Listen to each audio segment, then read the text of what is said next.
Howdy folks, Craig here on the third floor. It's time to talk about the USFT, the US Fotor.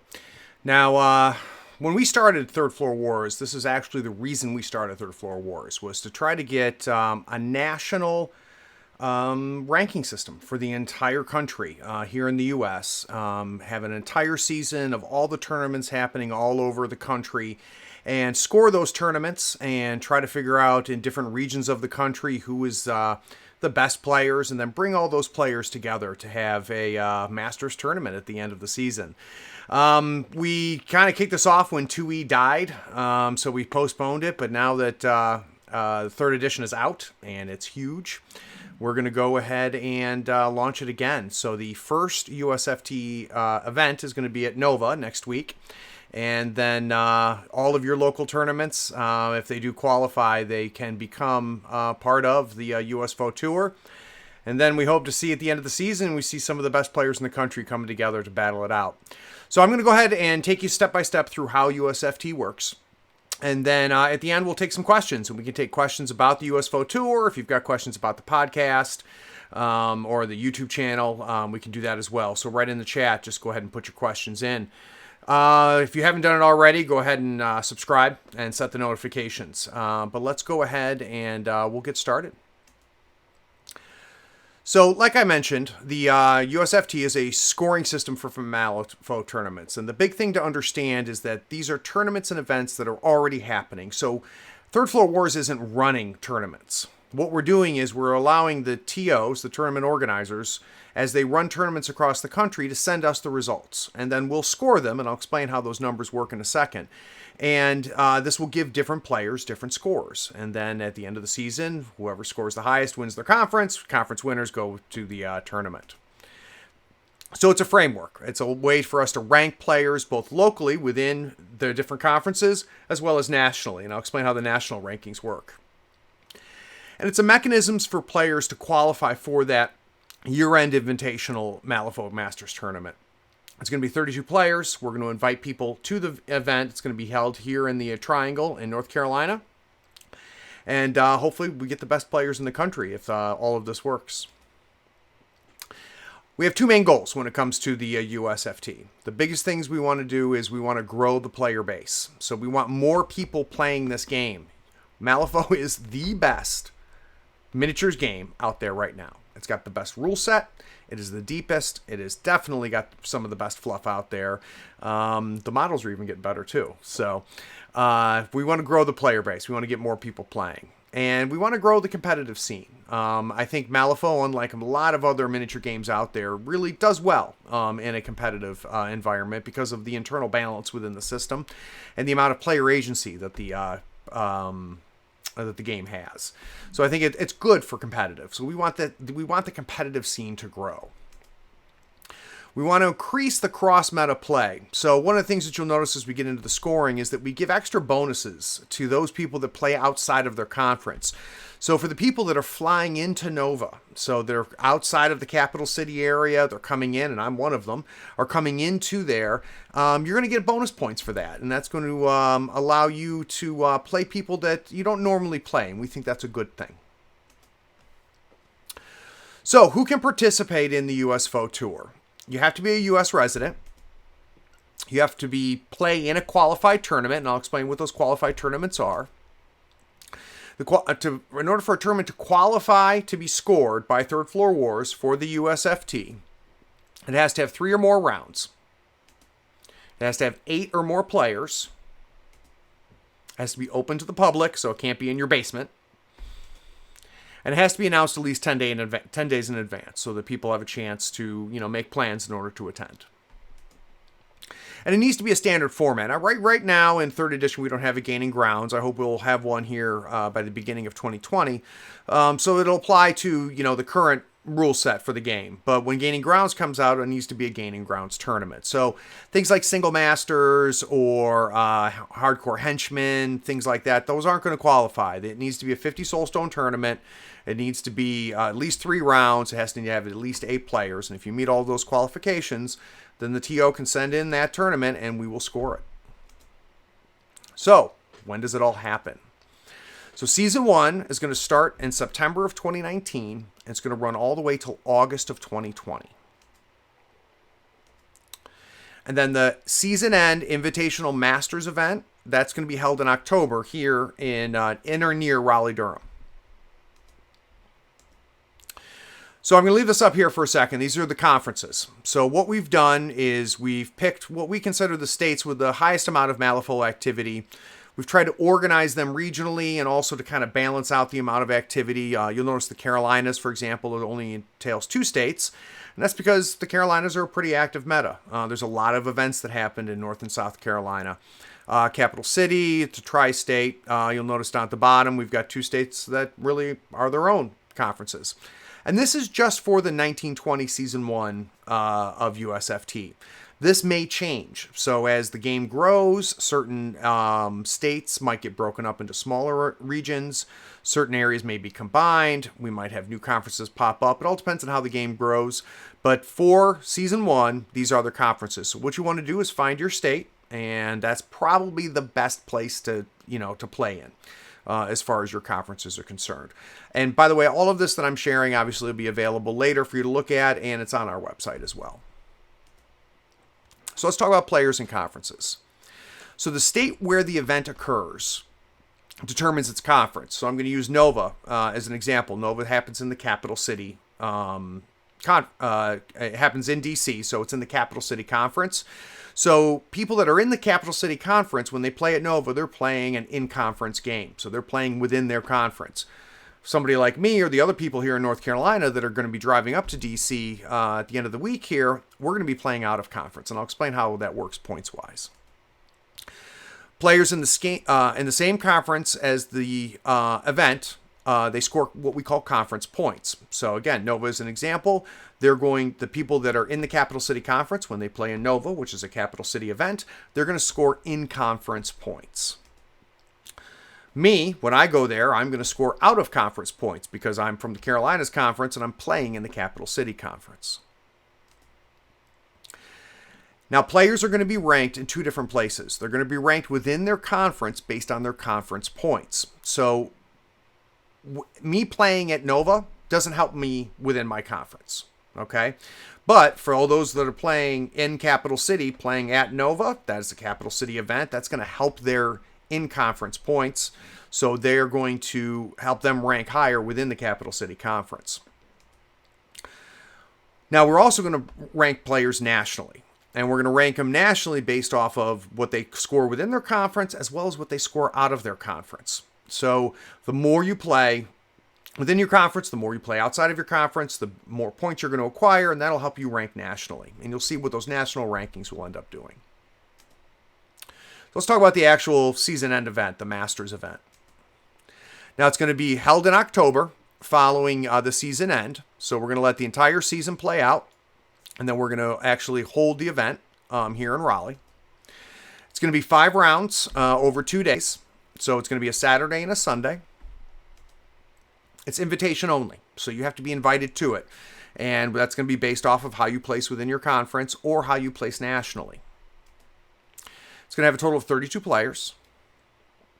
And there's going to be 24 of those 32 slots are going to be based off of conference results. So if every conference had the same number of players and the same number of events, each conference would get 2 slots. And that would give us 24 slots. The remaining 8 are what we're calling the wild cards. And those slots are going to be based off of the national results. So if you rank high nationally, but because of your conference, you didn't qualify within your conference, maybe they didn't give enough slots, or you've got a lot of really good players in your conference, wild card slots, those 8 last slots, are going to go to players who have not qualified within their conference, but rank high nationally.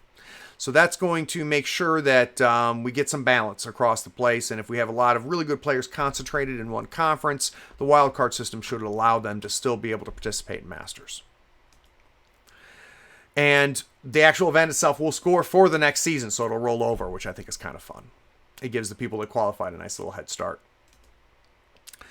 Now, there's also going to be a season-ending event at the same time. So you've got your Masters event. That's going to be 32 players, invitation only. But at the same location, on the same days, we're also going to have a season-ending event. It's going to be 5 rounds open to the public. Anybody can come to it. It's going to be the same structure as Masters. And it's going to have 32 slots as well. And we're going to open up the registration at the end of Season 1. You can register and sign up for it the same way you sign up for any event. The big thing about this season-ending event is we're going to anticipate some no-shows, right? So if we invite the top 2 players of every conference to come to the event, things are going to happen and they're not going to be able to show up. Well, the top players that have registered for the open to the public season-ending event, those highest-ranking players will be promoted up to the Masters. So we're going to make sure that Masters has 32 players. Hopefully it'll be everybody that's invited. But for those that can't make it, we're going to fill it in with those that came and made the journey to the season-ending event. So let's talk about how conference slots works, because within your conference, you're competing against everybody else in your conference. You're going to be getting points based on how you compete and how you do within the conference itself. But really, the conferences are competing against each other. So there's a total of, this says 16. I just realized that's wrong. There's 24 total slots for the conferences. The conferences are going to compete for those 24 slots. So by default, everybody's going to get 2 slots. But the more active conferences that have more events and more unique players are going to get more slots. Every conference is guaranteed at least 1 slot if it has 4 conference events in the season. So you just need 4 tournaments in the year in the conference and 20 unique players. So those 12 conferences I listed, if every single one of them have 4 events, that means they have at least 8 players playing in a 3-round event, and 20 total unique in-conference players, they will get guaranteed at least 1 slot in the Masters. Now, conferences are awarded conference slots based on the number of events and the number of unique players. So let's break that down a little bit. Every event a conference has gives them 5 slot points. Each unique player gives them 1 slot point. So the conferences that have the most events with the most unique players are going to get more slots at Masters. Let's talk about how players score. In 3 to 4 round events, everybody is given 3 basis points just for showing up. Now, if you're out of conference, you get 5 basis points, and that's where we're promoting that cross-meta play. So, for example, if I was playing in a 3-round event out of conference, I would get 5 points for showing up. If I was playing in a 3-round event in conference, I would get 3 points for just showing up. For 5 or more round events, you get 5 basis points or 7 if you're playing out of conference. You also get a point for everybody you rank above. So let's say it's a 12-man tournament, and I'm bad at this game, so I'm going to maybe get lucky and rank 11th. I beat 1 player, so I get a point for being that 1 player. The person who ranked the highest in that 12-man event, they beat 11 players. They'll get 11 points. There's bonuses for finishing in the podium. So if you finish 3rd, you get 3 times the basis points. If you place 2nd, you get 5 times, and the person who placed 1st gets 10 times the basis points. And all this math, guys, is explained on the website. So how do you qualify for the U.S. Masters? First, you need to pick out the conference where you're going to play the most events. Now, for some of you that are on the borders of your states, there might be another conference that isn't your state that's better for you. So, if you're in Western Pennsylvania, it might be one of those Central or Great Lakes conferences is where you play more than you do it within Pennsylvania itself. So just because of where you live doesn't mean that's going to have to be your base conference, but you have to pick a conference. You want to play in as many events as possible. More points, the better. You only get points if you play. Unlike other scoring systems out there, you can't just play in 2 or 3 events and score well and plan on keeping that because it's not averaged, it's cumulative. We are rewarding people who play the most and who play the best consistently. You can't be a bad player and play in a ton of tournaments and still qualify. It's just the weighting of the way the points work doesn't allow that. You want to finish as high as possible in every event you play in. You want to play in as many out-of-conference events as possible. That's how you're going to be potentially qualify for those out-of-conference wildcard slots in case your conference doesn't get enough slots for you to qualify. So here's a good scoring example. I'm going to leave this up. We've got 12 players. It's a 3-round event, which means everybody gets 3 basis points, and an out-of-conference person gets 5. There's 11 in-conference players. There's 1 out-of-conference player, and he's Jim, and I've got a little asterisk there. So we look at Betty, who placed first. Good for her. She gets 3 basis points for showing up. She beat 11 people, so she gets 11 points for that, and she gets a 30-point bonus for finishing first. So that's how she ends up with 44 points. Pat, who got second, gets the 3 basis points. She beat 10 people. She gets 10 points for that, and then she gets 5 times 3 bonus for the podium. And it goes all the way down to poor Robert at the bottom, who got 12th place. He gets 3 basis points for showing up. He didn't beat anybody, so he doesn't get any more points than that. And you see he gets no bonus because he didn't make the top 3. So just looking at this, you can see how performing at the top end of the tournament results has a much higher weight, points-wise, than at the bottom. So let's say Eric, who placed 11th. He got 4 points for the event.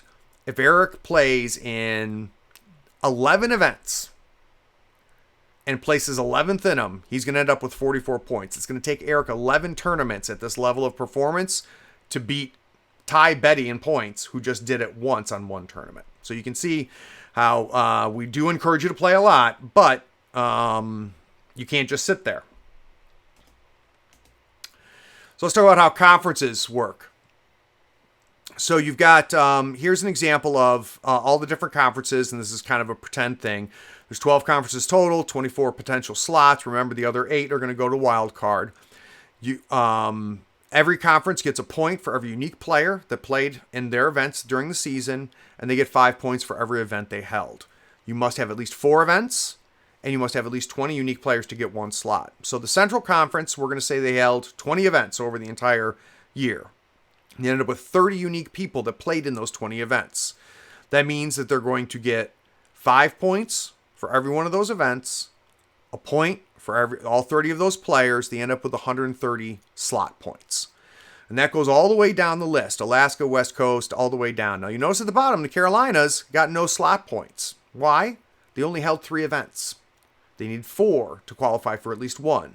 So if had the Carolinas done what New England did, which is have 4 events with 20 players, they would have ended up with enough points to get a slot. Then we see the percentages, and that's the percentage that their points are to the total points that were out there, and that determines what percentage of the 24 slots they get. So in this breakdown, the Central Conference, the top 4 players in Central are going to be invited to Masters. The top 3 in Alaska are going to be invited to Masters. The 1 person is going to be invited from New England, 1 person from Tri-State. And again, this example actually is on the website as well, so you can kind of get a look and feel for it. All right. So that is the basic breakdown of it.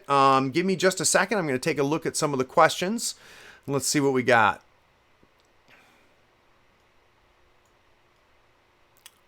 All right. We got a lot of joking going on. You know what? Let's make it easy. Those of you that have got questions, let's go ahead and post what your questions are. And again, the questions can pertain to the USFT, or if you've got questions about Third Floor Wars or the website or the podcast, just drop them in.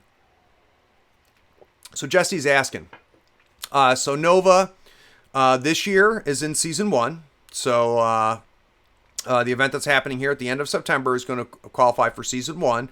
We are going to continue, unless something changes, to use Nova as the launching event for each USFT. So next year's Nova will launch season 2, and so on and so forth. But for this year, Nova is going to be the launch of season 1. Steve's got a question. What is your estimate on points required to qualify for the final tournament? Steve, I really don't have one. It depends on so many factors. First, it depends on how many slots your conference gets. I think, Steve, Steve is, by the way, Steve Bynum, you've heard him on the podcast. Steve, you're going to be in the Capital City Conference, I assume. I expect that to be a very active conference, which means I would expect them to have, 2, 3, maybe even 4 slots at the end of it. You're going to be competing against that to be in the top of your group. So it depends on how active, the top players are. There really isn't a set number of points. It's going to vary from conference to conference depending on the number of events and, how people score. We've got a question here. Where will the finals be held? We're going to hold them here in the Raleigh-Durham area. Tentatively, we're planning on holding them at Atomic Empire, which is a fantastic gaming store. We've already talked about renting out the entire place for the weekend. That may change, but right now it's going to be in Raleigh-Durham. Our ultimate goal is to hold Masters every year in Atlanta. It's a side benefit that's where Weird is based. But the main reason we want to hold it in Atlanta is I think that's the easiest place for everybody in the country to get to, just because of the airport and the way that that all works. But at least for season 1, we're going to hold it here in Raleigh, so it's close to us. It's going to be the first time running it, so closer is better for us. Aaron Hutchins asked me, will the standings be public, and where will they be available, and how often will they be updated? So let's take them one by one. The standings will be public. They will be on our website. You can go to your conference and always see the standings, and we'll have the national wildcard standings there updated as well. So just go to the website, thirdfloorwars.com, and you'll see them there. And we're going to update it as quickly as we get in the stuff from the TOs. So if your event has not shown up in the has not been shown up to be scored, make sure you go bug your TO to email admin@thirdfloorwars.com and send those standings in. And it's going to be a manual process, so we'll update them as quickly as we possibly can. Nick Westbrook, Steve, you just relocate. Okay. Let's see here. Thank you, C. Hubert. He's offering to help. Let's see. Good question from V. Starmac. Are there any incentives for event organizers? So for you TOs out there, I didn't put this in here, but what we're going to do is we're going to allow every TO the ability to score fourth in one of their events per year. So if you hold 4 events, you let us know which of those 4 events you want us to give you points for, and we'll give you 4th place points, tie you in 4th place with everybody else to allow you to score it. So that's going to help TOs that, don't run all of the tournaments in their conference. For those of you TOs that just never get to play in events, it's tough. It's really, really tough. I don't know. We're going to kind of see how prevalent that is. We might have maybe a TO event at the end of the year. I don't really know how we're going to handle that. But for those of you that run those TOs out there, you just let us know which of your events you want to score 4th in, and we'll score it. And it's going to be an event that you run. Jesse Watson has a question.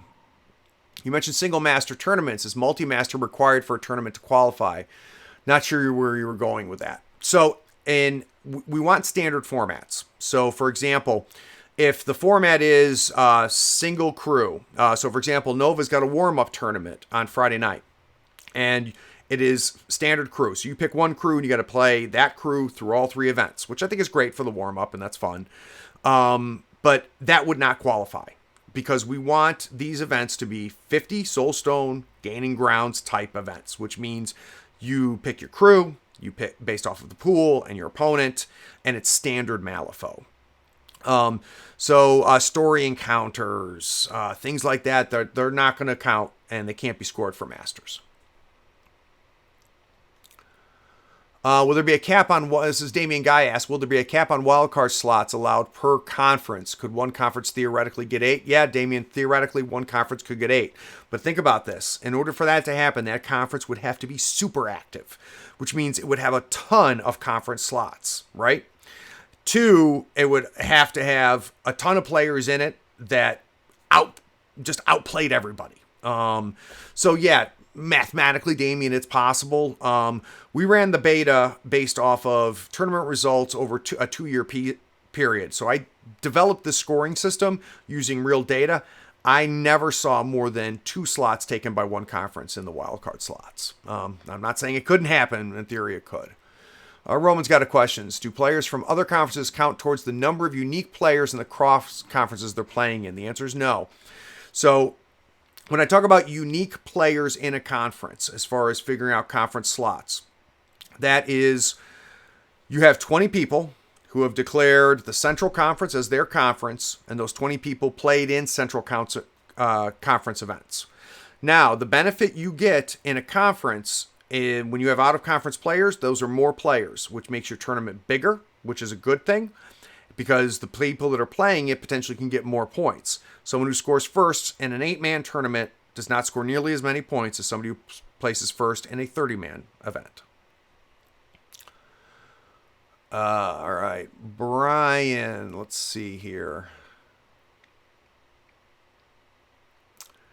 Brian asks, seems like out-of-conference bonus might give extra benefits to players that travel a lot, who would also get exposed to more players and thus, in theory, can be better players. Brian, I agree. That's the whole point. I mean, one of the goals is for us to have some cross-meta play, and I think players that play in multiple metas have the potential of being better players, and I think they should be rewarded for that. I think it's good for the game, and it's good for them as players. So, Brian, I agree.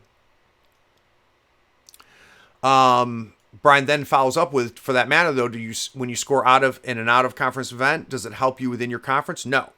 So that's a drawback. When I'm playing at Nova in the Capital City Conference at the end of this week, I'm getting no conference points. It does not affect my rankings at the Carolinas Conference. I only want the rankings in conference to be based on you playing in conference. Thoughts on Henchman as a TO and when not playing and qualify towards? I'm not sure, James, what you're asking there. Let's see. So Nick asked me, Craig, being in a meta that requires a tremendous amount of travel to play out of meta, is there extra points based on mileage? Not at this point, Nick. That might change. I think if my memory serves, and correct me if I'm wrong, I think you're based out of the Texas Conference. You guys actually have a really kind of a neat situation in Texas because you've really got multiple metas within this one conference. So a lot of you are only going to play within your smaller metas, and you're, playing with other people in the Texas Conference is not going to happen a whole ton. But what's going to happen is, as all these events are happening in Austin and Houston and Dallas and in San Antonio, is you guys are going to end up with a ton of events and hopefully a ton of unique players, which means that Texas as a conference, I'll be really disappointed if you guys don't end up with a ton of slots. Let's see.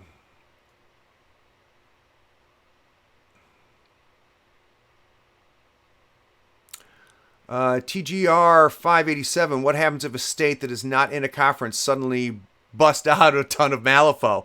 I'd love to see it. So there's only a handful of states left that we have not earmarked in a conference. You know what? If halfway through the year you guys are at 8 events and we need to talk about maybe throwing an extra conference in, well, I think we'll definitely discuss that. Depending on where you are, you might be better off adding yourself to a current conference. So, for example, just recently we realized that a meta has been growing in Alabama, which we were not aware of when we first talked about this. So we added them to the Southeastern Conference. So now that they are part of a conference, their events are going to count towards that conference. Let's see. Aaron Hutchinson asked, can we score in a state that doesn't have a conference but has all the other qualifications? If an event happens in a state that is not in a conference, I'm trying to think of one that is Hawaii. All right, let's say there's a tournament in Hawaii. Hawaii's not part of a conference. If there is a 3-round tournament with 8 players in Hawaii, everybody would be considered out of conference. We will score that. It would only count towards wild card, though.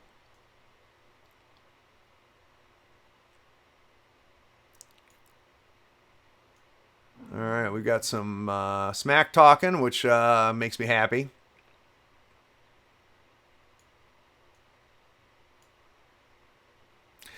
John Fox asks, if Ray ends up in the top North Carolina player, can we call this game rigged? Yes, John, you can.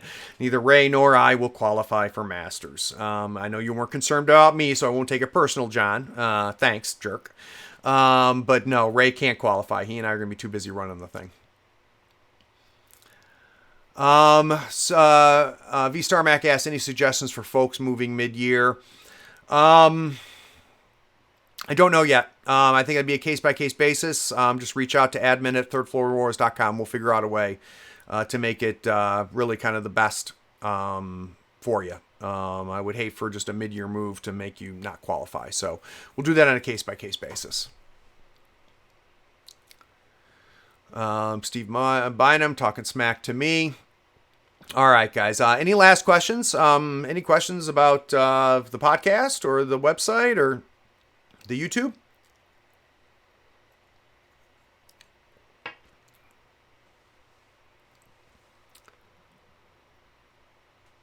So Minter Rose has a nice comment. Then it's definitely worthwhile for the best podium players to encourage as many players as possible to attend. I don't think it's ever a disadvantage for conference points to increase the size of event.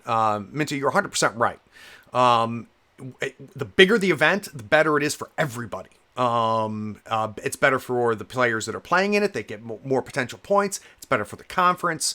Ray and I have designed this to try to make this bigger. To make every event bigger, more events to happen. So, yeah.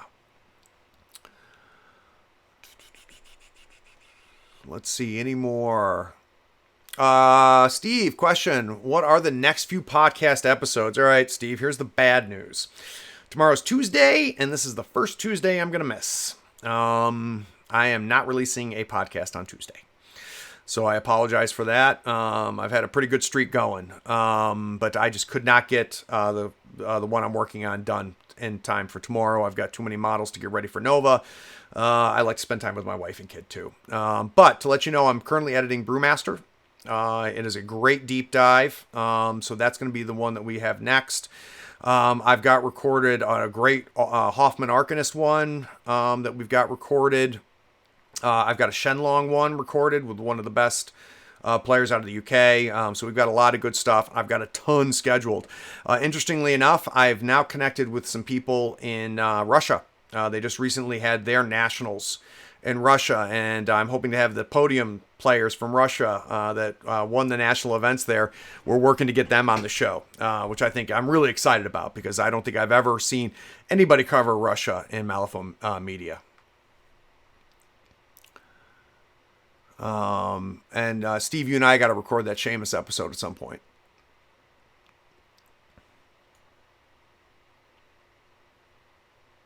Oh, Nick, thanks. Yeah, we do have a web store, Nick. Thank you. And we've only got a couple items up on the web store, but it is a great way to support us. Another great way to support us is through our sponsors. Using our code Third Floor, one word, when you shop at Gadzooks or you shop at Mats by Mars, and it not only gives you either free shipping or 10% off, depending on which one you go to.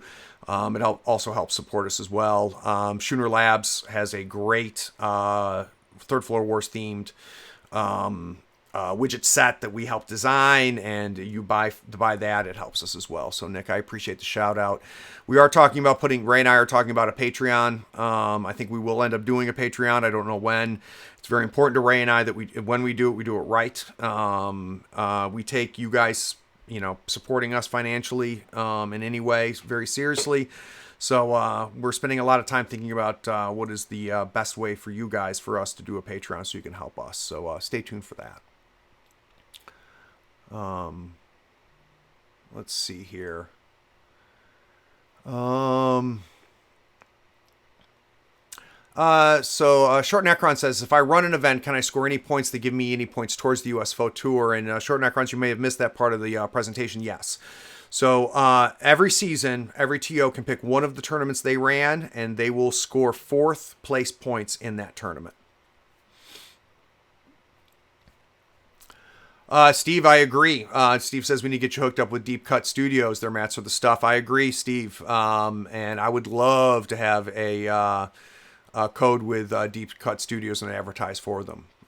So if you want to make that handshake happen, it'd be great.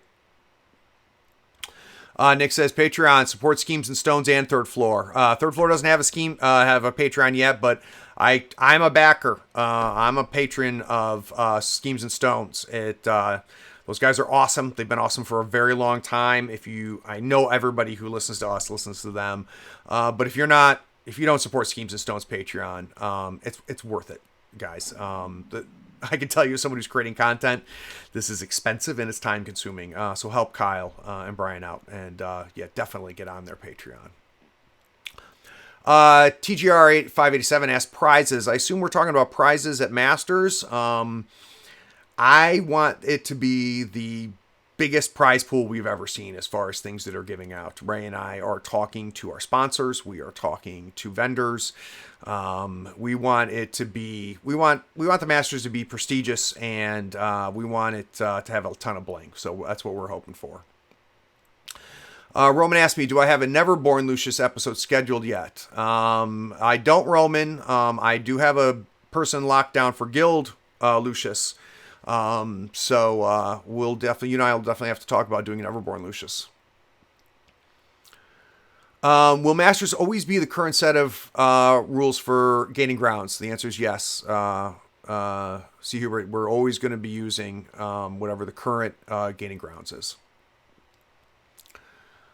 All right. Any last questions before we wrap it up? This has been a good 30 minutes or so. All right, guys. I appreciate it. Thanks for coming by. Thanks for coming to see us. Well, Damien Guy threw in a question. Will you be tracking factions used as well? So we confirm that Rezzers are the best faction. Damien, we're going to have a form for TOs to fill out to report their results, and we're going to ask that they put faction information in there, so we hope to. Minta says, are you collecting photos, etc., for the US Fotor events, for third floor wars, terrain layouts, etc.? Minta, I think that's a great idea to have a place on the website where we have pictures of people's layouts from USFT events. I think that's great, Minta. I'll talk to Ray about that. That's a great idea. A place where you can go and just see different board setups. I love that idea. Nick asks, updates on the M3E beta vids. So we've only got a couple Outcast vids left to put out. I think Hamlin might be even the last one that we haven't put out yet. I've been editing that. I think Tara, actually. I think Tara and Hamlin haven't come out yet. I'm not exactly sure which. Those are the last ones that we filmed during beta. We're going to work on getting the other factions recorded now that we're post-beta. And then we're going to go back to the ones that we did in beta, so Guild, Outcasts, and stuff like that. My guess is we're probably going to do either Neverborn or Gremlins next, so stay tuned on that. That, of course, is the overview videos versus the deep dives. All right, so Joshua Dean asked, more video content coming soon, especially some more streams. Joshua, we were going to stream last Thursday. Ray got called away out of town, so he couldn't be here. So we're going to have to reschedule that. We'll stream again in September. Ray is working on some really neat tactic videos. I'm hoping to get some of those from him so I can get them edited up and out soon. We'll obviously be doing some more of the overview videos like you've seen on the site. So yeah, there's more video content coming. It's a lot easier to record and produce the podcast. So that's why I'm able to do that on a weekly basis. Videos take a lot more effort and coordination. Even the streams do. But yeah, Joshua, we're going to put some on, and I appreciate you even wanting to see some more. All right, guys. I'm going to go ahead and call it. Thanks again. We'll talk to everybody soon. Take care.